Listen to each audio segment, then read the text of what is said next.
दोस्तों नमस्कार। मैं अनुज आप लोगों का आपके YouTube चैनल ग्लोबल ज्ञान अनुज एक्सप्रेस पे स्वागत करता हूं। दोस्तों आज का बहुत महत्वपूर्ण टॉपिक है हमारा महान्यायवादी, जो संविधान के भाग 5 और अनुच्छेद 76 में दिया गया है। ठीक, चलिए आज समझते हैं महान्यायवादी के बारे में।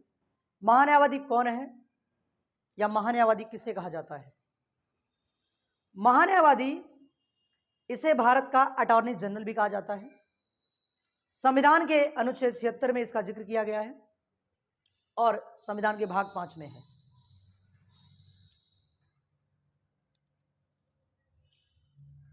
महान्यायवादी जो होता है, ये कह सकते हैं कि भारत का सबसे बड़ा कानून अधिकारी या भारत सरकार का सबसे बड़ा विधि अधिकारी माना जाता है। कहने का मतलब ये हुआ कि अगर भारत सरकार कोई भी मुकदमे लड़ती है तो उसके तरफ से वकालत जो करता है ये महान्यायवादी करता है। तो हम ये कह सकते हैं कि भारत सरकार का वकील भी माना जाता है। चलिए इसको समझते हैं महान्यायवादी के बारे में। महान्यायवादी कौन है?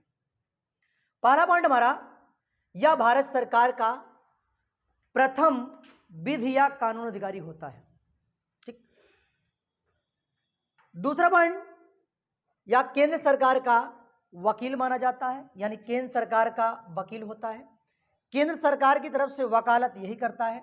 आप लोगों ने सुना होगा कि कई लोग ये बोलते हैं कि हमारा मुकदमा सरकार से चल रहा है। तो दोस्तों आपको बता दें, जो लोग सरकार से मुकदमा लड़ते हैं उन सब में जो सरकारी तरफ से मुकदमा लड़ने वाला होता है वो महान्यायवादी ही होता है।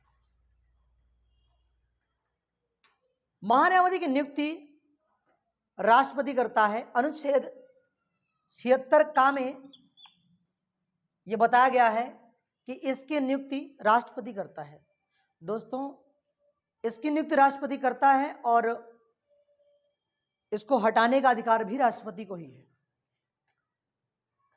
इसकी कुछ कंडीशंस देखते हैं, क्या क्या इसके पास स्वतंत्रता होती है, क्या क्या इसको आज़ादी मिलती है। तो यह भारत के किसी भी न्यायालय में केस लड़ सकता है। पहली शर्त क्या है कि भारत के किसी भी न्यायालय में केस लड़ सकता है। दूसरी बात, यह भारत सरकार के विरुद्ध सलाह या गवाही नहीं दे सकता है। भारत सरकार के खिलाफ ये कभी नहीं जाएगा और ना कोई गवाही देगा उसके खिलाफ।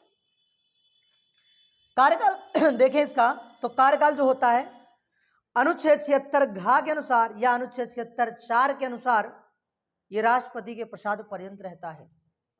अब राष्ट्रपति के प्रसाद पर्यंत का अर्थ यह हुआ कि राष्ट्रपति जब तक चाहे ये रह सकता है। ठीक है।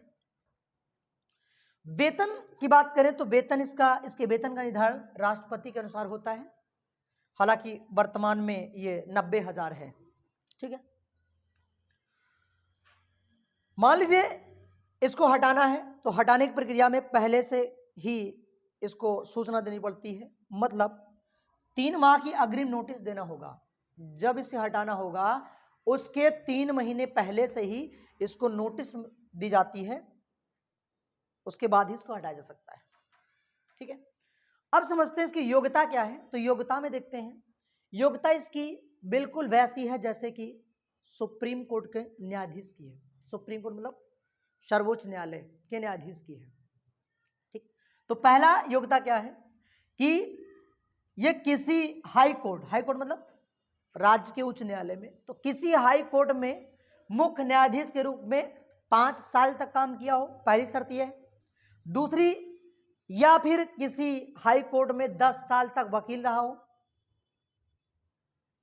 और तीसरी कंडीशन आती है, या राष्ट्रपति की नजर में अच्छा कानून विशेषज्ञ हो। तो ये सारी अगर इसके पास कंडीशन है तो ये महान्यायवादी बनने के योग्य होगा। आपको कुछ खास बातें बता दें जो एग्जाम पॉइंट ऑफ व्यू से के अकॉर्डिंग बहुत इंपॉर्टेंट है। शर्तें दी गई हैं। शर्तें क्या हैं कि किसी भी सदन का सदस्य नहीं होता, अर्थात ना ये लोकसभा का ना राज्यसभा का, ये किसी भी सदन का सदस्य नहीं होता। लेकिन अगर इसकी बैठकें होती हैं, लोकसभा या राज्यसभा की या सदन की बैठक होती है, तो उसमें ये बैठकों में भाग ले सकता है। लेकिन ये मतदान नहीं कर सकता। बड़ा ही महत्वपूर्ण प्रश्न है जो एग्जाम में पूछा जाता है, यानी मतदान करने के योग्य नहीं माना जाता, इसको मतदान ये नहीं कर सकता। ठीक है, उसके बाद समझते हैं भारत के जो पहले महान्यायवादी हुए हैं उनका नाम है MC सीतलवाड़, ये पहले हैं। और वर्तमान में जो 16वें नंबर के हैं R वेंकट रमणी हैं, जिनका कार्यकाल 3 साल तक रहेगा। ये 1 अक्टूबर 2022 को बनाए गए थे और ये 2025 तक इनका कार्यकाल होगा।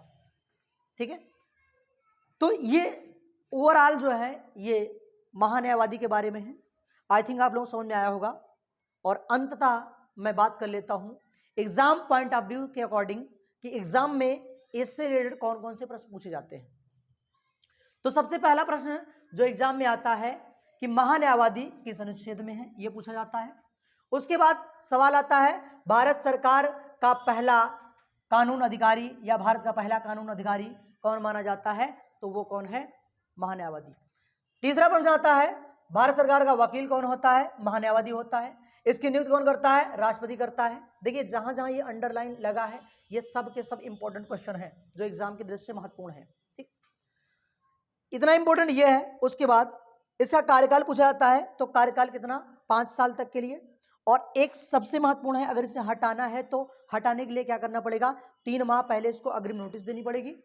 योग्यता सुप्रीम कोर्ट के न्यायाधीश के बराबर होती है। तो आगे आप पढ़ेंगे, आगे और वीडियो आएंगे हमारे, जब हम सुप्रीम कोर्ट के बारे में बताएंगे, उनके न्यायाधीश के बारे में बताएंगे, तो उसमें सारी योग्यताएं आप पढ़ लेंगे। ठीक है, और उसके बाद जो खास बात यहां से बनती है कि ये दोनों सदनों का सदस्य नहीं होता है लेकिन बैठकों में भाग लेता है, और उनमें भी सबसे महत्वपूर्ण जो बनता है कि ये मतदान नहीं कर सकता है। ठीक है, तो दोस्तों ये पूरा महान्यायवादी के बारे में है जो एग्जाम के लिए बहुत ही महत्वपूर्ण है। उम्मीद है आप लोगों को समझ में आया होगा। और यदि आपको समझ में आ रहा है तो मेरी तरफ से एक रिक्वेस्ट है कि इस वीडियो को ज़्यादा से ज़्यादा शेयर करिए, सब्सक्राइब करिए और लाइक करिए, जिससे कि अन्य लोग भी इससे लाभान्वित हो और आपको भी इसका लाभ मिल सके। बहुत बहुत धन्यवाद।